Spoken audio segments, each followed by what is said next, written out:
Na rodada de entrevistas do ND Entrevistas, hoje recebemos o pré-candidato à presidência da República, Renan Santos, do Partido Missão, que faz um trajeto por Santa Catarina, num roteiro que passou por principais regiões que realmente refletem na economia do estado catarinense. Pré-candidato, obrigado pela entrevista. Mais uma vez, nós conversando um pouquinho sobre esse processo eleitoral deste ano. E de antemão, já quero lhe perguntar, talvez seja exatamente um dos desafios que o senhor tem tido, é ganhar o eleitorado e conquistar também apoio da população. Como é que o senhor tem percebido esse crescimento nas pesquisas?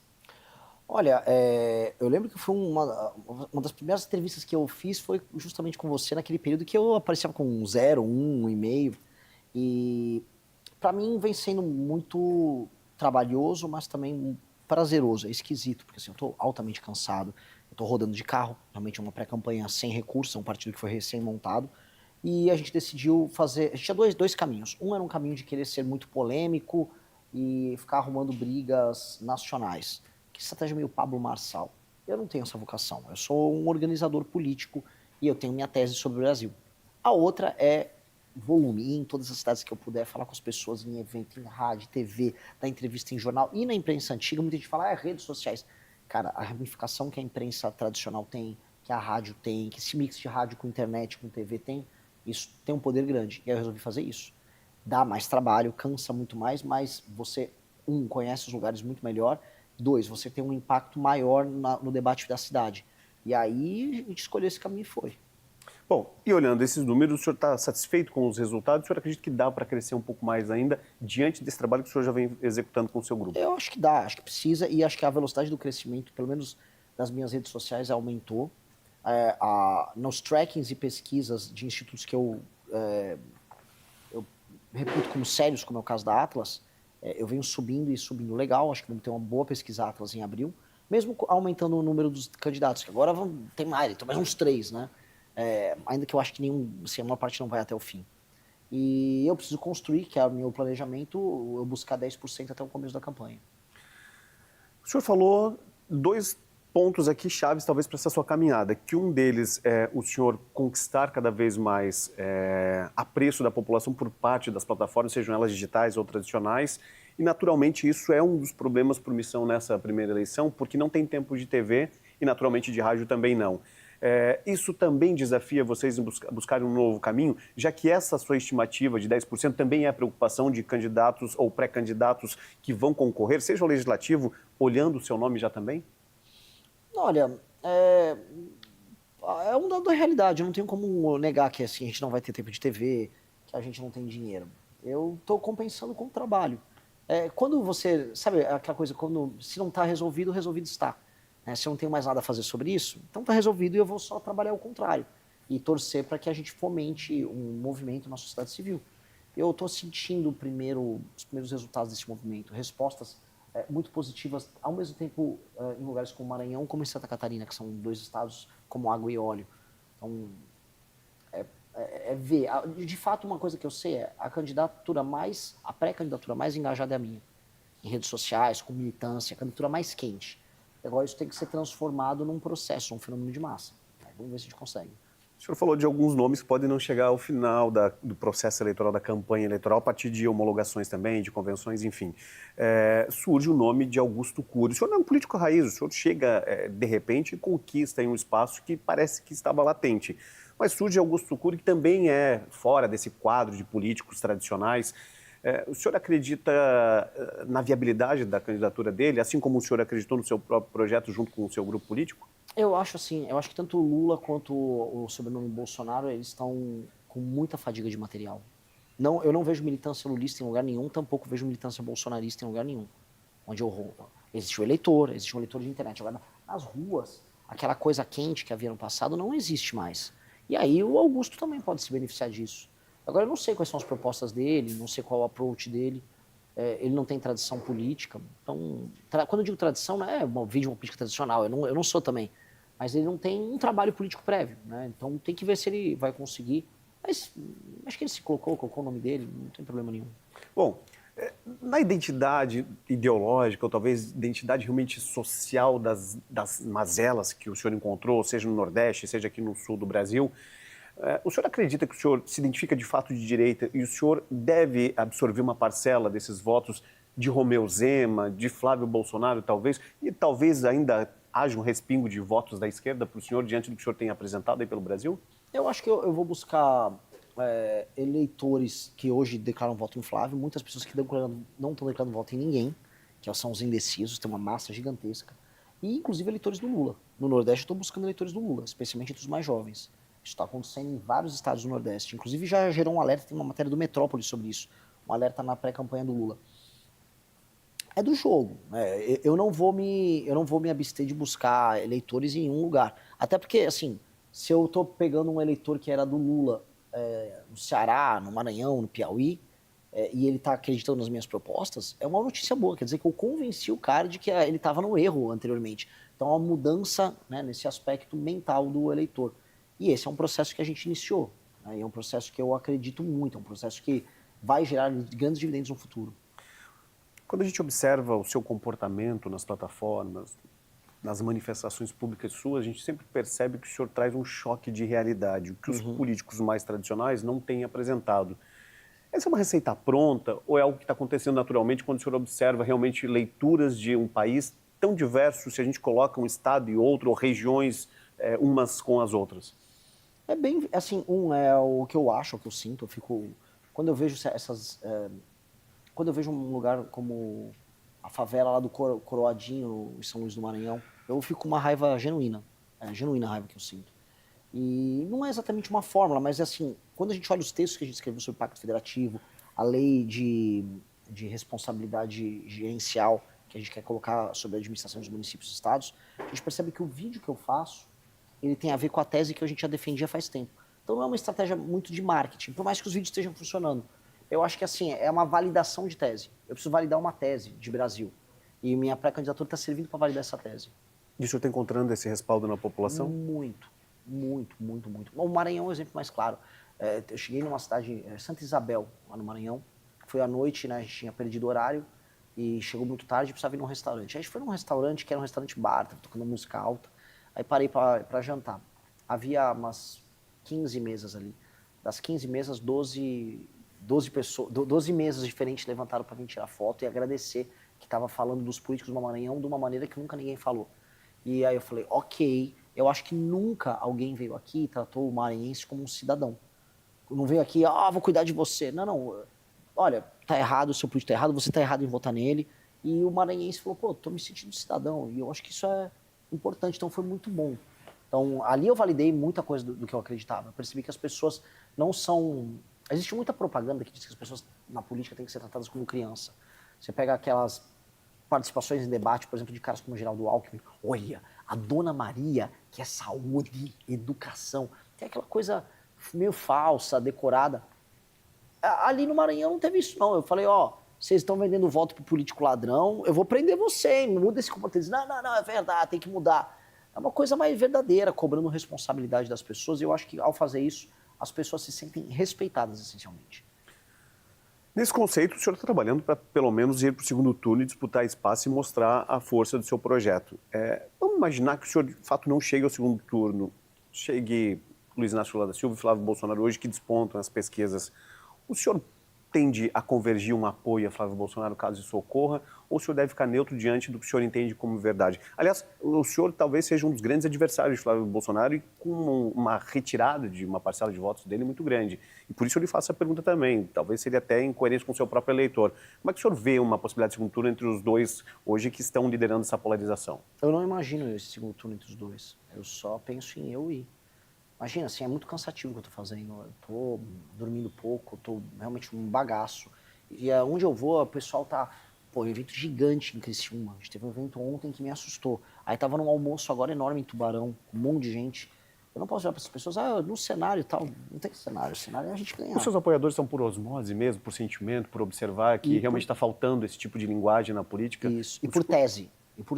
E essa tese que o senhor tinha me apresentado em São Paulo, ela se mantém viva em não mudar a sua linha de pensamento, mesmo que seja desafiador com o Congresso Nacional hoje, que enfrenta grandes desafios, dificuldades de se identificar como poder? Mais do que nunca. Porque agora eu estou validando ela. Agora, desde aquela última entrevista que a gente fez, eu comecei a rodar o Brasil. E eu comecei a apresentar ela nos lugares mais diferentes, interior de São Paulo, a Salvador, Rio Grande do Norte ao Paraná, sul de Minas a Pernambuco, Maranhão a Santa Catarina. E aí eu começo a perceber, realmente faz sentido. Quando eu pude ver, por exemplo, aqui em Santa Catarina, a crítica que a gente faz ao Pacto Federativo na boca das pessoas que moram, por exemplo, na região oeste, e quando eu pude ver no Maranhão aquilo que a gente falava sobre emenda sendo, vamos dizer, alvo de reclamação da população, eu falei, cara, a tese está certa. A gente tem que agora refinar e melhorar. Eu tenho que ser o candidato dessa tese, de solucionar esse problema de um Brasil que é administrado por uma classe política impessoal vagabunda, muito da vagabunda, que vive de expropriar quem trabalha para botar no próprio bolso um dinheirinho e enganar o outro lado. Esse é o jogo. O Brasil, as pessoas do norte e sul do Brasil são feitas de trouxa para elas brigarem como se fossem inimigos. Mas a real é o seguinte, tem um intermediário no meio. Quem está ganhando nessa briga é o intermediário. O senhor também tem falado, trazido alguns temas muito polêmicos e o senhor tem sofrido ataques, inclusive com apontamentos. O senhor foi acusado de utilização de substâncias alucinógenas, o senhor já se posicionou, e eu quero que o senhor expanda um pouco isso, mas o senhor também foi acusado, agora mesmo nessa passagem pelo sul do Brasil, de xenofóbico. O fator de trazer essas temáticas causa uma sensibilidade que a população e os próprios políticos não estão acostumados a ouvir o que o senhor entende como verdade? Sim. Um exemplo, da substância. Na verdade é um cogumelo, o cogumelo alucinógeno. Uma vez eu já tinha usado antes, isso é uma coisa que tem um efeito muito grande sobre qualidade de trabalho e criatividade. Isso tem estudos nos Estados Unidos sobre isso. Inclusive o Trump, por coincidência, acabou de fazer um decreto para regulamentar o uso, vamos dizer, das substâncias que estão no próprio cogumelo alucinógeno, dentro da psilocibina. E eu sou favorável ao uso terapêutico e, inclusive, o uso de performance nisso, tanto dele quanto do próprio canabidiol. O canabidiol tem, por exemplo, ele é oriundo lá da maconha, ele tem efeitos comprovados no enfrentamento à epilepsia. E isso no SUS, para ajudar como um tratamento alternativo, os psicodélicos sendo utilizados como tratamentos para dores crônicas que as pessoas têm, isso é bom. E por que não utilizar? Não dá para você ficar usando, vamos dizer, analgésicos para tratamentos que vão durar anos, né? Você acaba, ele perde o efeito, isso tem consequências ruins, antidepressivo também. Então, eu sou favorável e não tenho vergonha de falar, porque o jornalista veio e falou, mas você num grupo falou tal coisa. Eu falei, eu fui no Flow Podcast, o maior podcast do Brasil, eu já falei sobre isso, eu já publiquei em revistas sobre isso, eu não tenho nenhum tabu para falar sobre isso. Não, mas e o seu discurso sobre crime organizado? Eu falei, não muda, ninguém vende cogumelo com facção criminosa, isso só existe no cocô da vaca, né? Desculpa o termo. E aí outra pergunta foi sobre xenofobia. Olha, eu fui no Maranhão, falei de problemas do maranhenses para os maranhenses. E os maranhenses concordaram comigo. Eu falei das estradas do Maranhão, das favelas do Maranhão, da sujeira do Maranhão. Quando eu vejo um lugar que parecia um lugar do Maranhão aqui em Santa Catarina, eu falei, aqui em Criciúma. Falei, sim, aquilo parece o Maranhão. Aí veio pessoas de Criciúma ou de Santa Catarina. Você é xenofóbico? Vocês não têm posição aqui, quem está me chamando de xenofóbico, de dizer que eu estou sendo xenofóbico? Minha relação com o Maranhão é uma relação que essas pessoas não vão entender. Eu sou uma pessoa que vai no Maranhão tratar do problema maranhense. Tanto que o lugar que estava sujo, que era Coroadinho, que eu denunciei lá no Maranhão, o prefeito teve que ir lá limpar. E foi lá, o prefeito, e limpou. Porque as pessoas têm uma demanda por isso. Eles não sabem jogar com a minha relação com o Estado do Maranhão. E, objetivamente falando, não havia nada de xenofóbico. Eu também, no próprio vídeo que eu soltei, eu comparei o Pinheirinho aqui em Criciúma com a Cracolândia em São Paulo. Aí eu estou sendo xenofóbico com São Paulo? Não tô, isso é só conversa mole, o pessoal quer levar todas as discussões para um sentimentalismo barato. Mas é um pouco do efeito da internet, que as pessoas hoje elas não aceitam opiniões diversificadas, onde estavam acostumadas a ouvir os problemas que estão latentes, estão visíveis e parece que a própria sociedade não percebe? Claro que é, porque é o caminho mais fácil, quando você não quer lidar com aquele problema, é você querer descredibilizar a pessoa que emitiu a opinião. E aí chamar de, isso é xenofobia.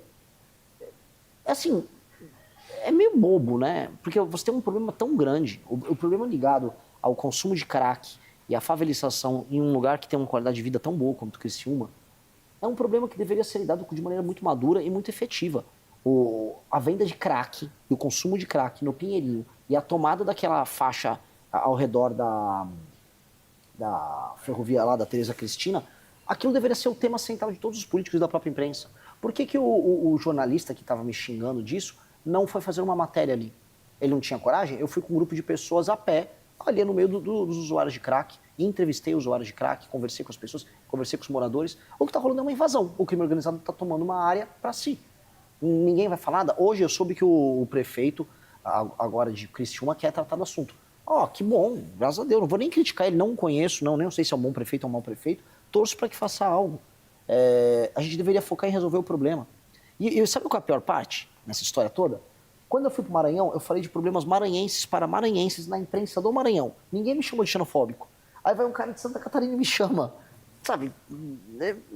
Meio besta, né? Assim, essa pessoa nunca botou o pé no Maranhão. Eu botei o pé e os 8 pneus que furaram. O senhor falou sobre sua equipe. Uma equipe muito reduzida me chamou a atenção e eu queria que o senhor falasse um pouco disso. Antes de nós avançarmos para um tema bem interessante que fala sobre o Brasil também, mas a gente vê que alguns dos demais presidenciáveis, eles estão com um escopo de segurança absurdo, segurança pública, inclusive. O senhor está com uma equipe muito enxuta e, aparentemente, não tem essa estrutura. Diante do que o senhor aponta, dos nomes que o senhor cita, do cenário que o senhor tem construído aí, parece que não ter medo, de fato não tem medo de falar o que o senhor pensa e não tem medo de enfrentar qualquer represália ou qualquer ação que possa colocar a sua integridade física em risco? Eu estaria mentindo se eu dissesse que não existe medo. Eu acho que esses caras que falam que são muito valentes e tal, salvo alguns amigos como o meu amigo Arthur, que claramente é um cara naturalmente muito corajoso, tem coragem física, assim. Quase todo mundo que eu conheço tem medo. O lance é se você para diante do medo, se o medo te faz assustar. Eu estou continuando, apesar de me preocupar com minha segurança. Eu digo, inclusive, em perseguição política mesmo. Com certeza. No Maranhão, a coisa que mais tem é pistoleiro de cidade pequena. Eu ia nas cidades pequenas e falava dos erros dos prefeitos. Para você chegar numa cidade pequena e o prefeito te botar para fora, mandar os jagunços dele te botar para andar, era a coisa mais fácil. Então a gente tinha operações, porque a gente tinha que ser muito inteligente, a gente chegava na cidade sem avisar, a gente já chegava a gravar os nossos vídeos, quando soltava os nossos vídeos, a gente já estava saindo fora da cidade, ou já estava indo no veículo da imprensa, ou seja, tinha um susto geral. Prefeitos pelo todo o Maranhão ficavam falando, minha cidade não pode ser a próxima. E isso podia se reverter em algum momento em violência. Você tem muito apoiador de prefeito que não tem nada a perder ali, que por R$1.000 daria um tiro em alguém. Não é nem crime organizado, já estou falando de banditismo político de interior. E eu não tenho a estrutura dos outros, mas eu volto a colocar, a gente tem que compensar a falta de estrutura com mais trabalho. É compensar. Trabalhar. Eu confesso que estou esgotado, mas se não trabalhar, você perde. Bom, vamos falar um pouquinho de gestão. Qual seria a sua primeira ação, caso o senhor seja eleito em outubro deste ano, sentando na cadeira presidencial? Já tem isso dimensionado? Já tem um planejamento? Tem. A primeira ação eu iria tomar antes de sentar na cadeira presidencial formalmente, seria na transição. Eu passaria, tem uma PEC protocolada pelo deputado Kim Kataguiri e outros deputados, Eugênio Lopes, etc., e Pedro Paulo, que é uma PEC que faz uma reforma fiscal muito profunda no Brasil. E a gente precisa passar essa PEC, que resolveria grande parte dos problemas de dívida, de aumento de gasto, que torna o Brasil um país muito caro, ainda na transição, com a legislatura atual, conversando com os deputados e senadores que perderam a eleição, fazendo um acordo com eles para a gente passar essa reforma fiscal e virar para 2027, aí sim, com um clima muito positivo em termos econômicos. De fato, se passa essa reforma, essa PEC que a gente entrou, que é uma PEC que inclui reforma da Previdência, inclui desvinculação dos orçamentos da educação e da saúde do aumento da receita, isso é um efeito muito ruim sobre o orçamento. Às vezes você aumenta a receita porque teve um ano bom de economia, aí no ano seguinte a economia vai mal, mas como ela fica vinculada ao aumento, ela não diminui. Então você está permanentemente aumentando esses gastos e uma hora a conta estoura. Você tem cortes de gastos absurdos que precisa fazer nos privilegiados do alto funcionalismo, corte de renúncia fiscal de grandes empresários que vivem uma mamata, a gente está falando de assim, centenas de bilhões nessa área. E outros temas até menores, fiscalização no BPC, no Bolsa Família, que tem muita fraude. Com base nisso, a gente levantar um espaço fiscal para que a gente possa economizar coisa de 3 trilhões de reais em 10 anos. A gente está falando de economizar em 10 anos 25% do PIB brasileiro. É muita coisa. É 1/4 do PIB ser economizado em um período de 10 anos. Aí a trajetória de dívida brasileira que ela está subindo, ela estabiliza e começa até a cair. E aí com a trajetória de dívida diminuindo, eu posso abaixar os juros, a famosa taxa Selic. Abaixou a Selic, eu posso pagar menos gastos na rolagem da dívida, que é o custo financeiro que a gente tem, que é muito alto no Brasil. E aí economiza mais dinheiro aí para extensão. Com base nisso eu posso reduzir impostos, sobra mais dinheiro para fazer investimento, eu invisto em infraestrutura aqui e ali, e aí a gente consegue ter um país funcional. Essa seria a primeiríssima. Só que isso é antes de sentar. Aí sentando na cadeira, aí é enfrentar o crime organizado. Privatização. O senhor é um defensor da privatização? Defendo a Da privatização de estrutura algumas estatal? empresas, mas isso não é uma bala de prata que vem, né? No sentido de, assim, se a privatização for mal feita, como muitas foram mal feitas, você pode ter fraude. Vou dar um exemplo. Uma das extensões do escândalo do Banco Master foram a privatização da Copel, no Paraná, tocada pela turma do Banco Master, e a privatização do EMAI, em São Paulo, também tocada pela turma do Banco Master. O Tanuri, que é o sócio oculto, comprou as duas. Ele destruiu as duas empresas. Ele destruiu. Foi uma privatização em que essas empresas foram destruídas. Valeu a pena? Isso foi um golpe na praça. No fundo, a compra dessas empresas, ela terminou sendo paga pelo FGC. Porque no fim do dia, os balanços das empresas que adquiriram essas empresas públicas, elas foram maquiadas com títulos do Banco Master. Então, tem que ter privatização em algumas áreas. Correios é uma empresa, cara, que a gente não tem que ter o monopólio deles. Os dois bancos públicos federais, Caixa Econômica e Pelo Banco do menos Brasil. o Banco do Brasil ou a Caixa, a gente pode privatizar algumas operações, mas algumas operações podem continuar com o Banco Público. Porque existe uma coisa agora que os liberais vão ter que discutir de maneira clara. Com a inteligência artificial e com o machine learning, você vai começar a ter ganhos de informação e ganhos de produtividade em escala absurda. E aí a centralização faz sentido. Por exemplo, o SUS hoje não é bom o serviço SUS. O SUS, em vários lugares, ele tem graves problemas de acesso. As pessoas não conseguem acessar para você fazer os exames, demora muito para conseguir agendar uma cirurgia e fazer, demora muito. Pois bem, com o uso intensivo de tecnologia, machine learning, com prontuário único, você vai conseguir parametrizar os dados, você vai conseguir criar as bases de dados em que a inteligência artificial vai poder falar, pô, você, de acordo com todo esse histórico que você teve, hipertensão, tal coisa, você vai desenvolver diabetes. Portanto, vamos fazer um tratamento prévio para você não desenvolver diabetes, para eu ter menos gastos com medicamento, com uma eventual cirurgia lá na frente? Ao fazer isso, com prontuário único, mais machine learning e inteligência artificial, a quantidade de dinheiro que a gente economiza e a quantidade de fila que economiza é gigante. O presidente de El Salvador, Nayib Bukele, ele lançou um aplicativo que foi feito junto com a Google. E nesse aplicativo, uma das coisas sensacionais que ele tem vou dar um exemplo, você pode ter médicos que estão ociosos hoje aqui em Criciúma, mas eu estou com um médico que está no pico está faltando médico em São Paulo para atender uma consulta. Se você faz isso via um aplicativo, o médico ocioso aqui fica disponível para atender a pessoa em outro lugar. E aí você começa a diminuir a velocidade nos atendimentos, para fazer teleatendimento. Com o teleatendimento você consegue fazer as receitas dos remédios, e aí você consegue descobrir onde os remédios vão ser alocados, e você fazer o deslocamento logístico dele com um custo menor. Você consegue também preparar melhores estoques. Então isso tem um efeito de economia em cadeia gigantesco e de melhor atendimento gigantesco. E isso faz com que um sistema como o SUS, que é estatal, funcione muito bem. Assim como a gente pode ter, vamos dizer, ganhos em escala em algumas empresas públicas. Dito isso, tem que privatizar algumas. Tá? Eu dei toda essa volta que é importante para explicar uma nova mentalidade que a gente tem que ter sobre isso, mas, ao mesmo tempo, Correios vão privatizar, sabe? Codevasf está fazendo sentido, sabe? São perguntas boas de fazer. Vamos falar de STF. A gente talvez vive, e se a gente pegar a história, a filosofia a política e a teoria política, elas trazem alguns aspectos relacionados às mudanças comportamentais das estruturas de poder. A gente vem desde a época lá antes de Cristo, quando Platão já dizia sobre esses aspectos culturais, e a gente vem numa modelação que chega exatamente no que a gente está vivendo hoje. Esse conflito de poderes que talvez venha uma nova era filosófica da política. O senhor acredita que está uma bagunça e que, de fato, o STF hoje ultrapassou todos os limites que condizem com a realidade, a atividade e o que a Constituição prevê? Sim. O STF não é mais o Tribunal Constitucional. Ele é um grupo político com superpoderes e que ganha dinheiro, faz negócios e abusa das suas prerrogativas.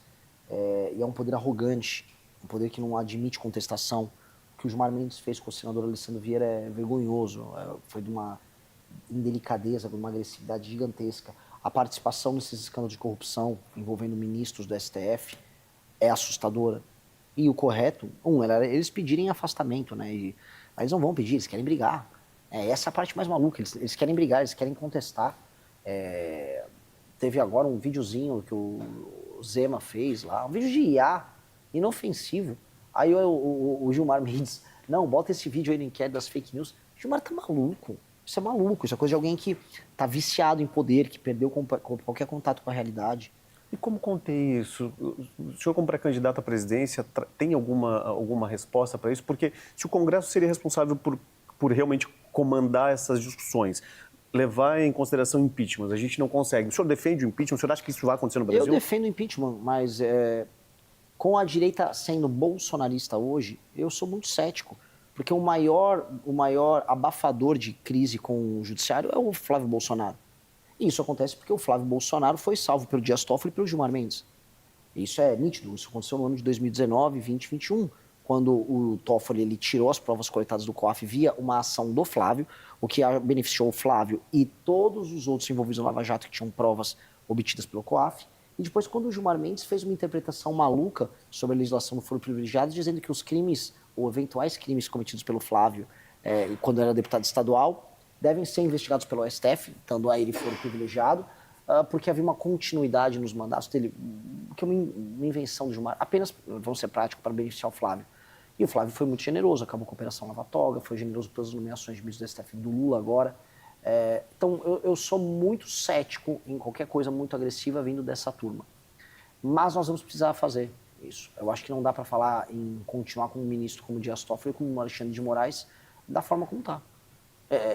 Eles não querem sair, eles acham que nós temos que ver os negócios que foram feitos e as posturas recentes e achar que isso é normal. Existe isenção no STF ainda? Não, não existe nada. Está muito feia a postura do STF. O STF tem espírito de corpo. Na hora de dar bronca lá no Zema, primeiro, o que o ministro do STF está dando bronca num pré-candidato? Ele falou, não, olha, a gente ajudou ele lá numas dívidas de Minas. Então, já entendeu, você tem que ter dívida de gratidão com o tribunal? Que é isso que ele está falando. Ou seja, ele já confundiu completamente o que é uma Suprema Corte, que é uma Corte Constitucional numa nação, com um grupo político em que você tem dívida de gratidão, dívida moral. O senhor Gilmar Mendes está doido. Doido. E é doido de quem ficou apaixonado pelo poder. Está tanto tempo exercendo o poder que já nem sabe mais o que é certo e errado. Perdeu completamente o limite. Antes de encerrar o nosso bate-papo, eu queria que o senhor fizesse uma leitura, um apontamento da sua leitura política, como pré-candidato à presidência, da família Bolsonaro. O senhor tem apresentado fatores que levam a possíveis irregularidades de gestão, de mandatos. E o senhor passa por um estado onde o senhor tem 3 nomes de Bolsonaro que podem concorrer. Jair Renan, possivelmente pré-candidato a deputado federal, Carlos Bolsonaro ao Senado, disputando inclusive com grupos políticos internos, e aí nós temos Flávio Bolsonaro à presidência. Como é que o senhor vê essa construção da família e exatamente também a vinda tanto de Carlos para cá quanto o Jair Renan? Se o senhor tem uma opinião formada também. Porra, de anos, né? Eu acho assim, cara, quando eu comecei o impeachment da Dilma, a gente achou que as pessoas iam despertar para os problemas do Brasil, iam lutar por causa, a gente cantava na Paulista, não temos bandido de estimação, e era pela causa, não pelo político. De repente, aquelas mesmas pessoas viraram puxa-saco de uma família desqualificada. E assim, eu entendo algumas pessoas que apaixonaram pelo Bolsonaro, porque nunca houve, dentre as opções político-eleitorais, alguém que dizia, enquanto discurso, o que o Bolsonaro dizia para os eleitores antipetistas. Eu sou como você, eu defendo Deus, família, pátria, eu sou de direita, eu defendo que bandido tem que morrer, vagabundo tem que se... E acabou. E isso ressoou, porque soou muito verdadeiro para as pessoas. Muito. Mas quem conhecia o Bolsonaro na atividade política dele, sabia que o Bolsonaro só era um político do centrão, meio, vamos dizer, atrapalhado em termos cognitivos. Ele nunca foi um sujeito muito inteligente. Mas tudo bem, a gente, né, beleza, ele ganhou a eleição e tal. Aí a gente descobre os escândalos de corrupção envolvendo o Flávio, e assim, não dá para falar que o Flávio não estava envolvido num escândalo de corrupção multimilionário, que era o da rachadinha. Em que lugar do mundo um funcionário saca 80%, 90% do próprio salário e manda para um chefe de gabinete, para um operador? Em que lugar do mundo que uma loja da Copenhagen começa a ter vários depósitos em dinheiro, supostamente comprando produtos, e a sazonalidade do chocolate, que é super forte, por exemplo, no mês da Páscoa, não existe, você, em outros meses fatura mais, e batem os depósitos com a retirada dos salários dos funcionários. Os funcionários não trabalhavam lá na Assembleia Legislativa, obviamente era um escândalo de rachadinha, tanto que não era só ele que cometia, era praticamente todos os outros deputados estaduais na Alerj. Aí esse cara tem um escândalo de rachadinha, e aí para salvar o filho, esse, que é o Flávio, do escândalo de rachadinha, o Jair destrói a Operação Lava Jato, faz acordos com o STF. Então, quando a gente percebe isso, não é apenas que ele é fraco, mas ele é corrupto e ele trai as pessoas, ele usa e trai. Assim como ele usou e traiu aquelas pessoas que foram para frente do quartel, o correto dele como líder era ele falar, saiam da frente dos quartéis, não corram esse risco, eu tô indo para os Estados Unidos. Pô, ele foi para os Estados Unidos, para Miami, enquanto aquela galera ficou lá na frente do quartel, tomando chuva, passando Natal, achando que ia ter uma intervenção militar. Pô, isso não é coisa de líder.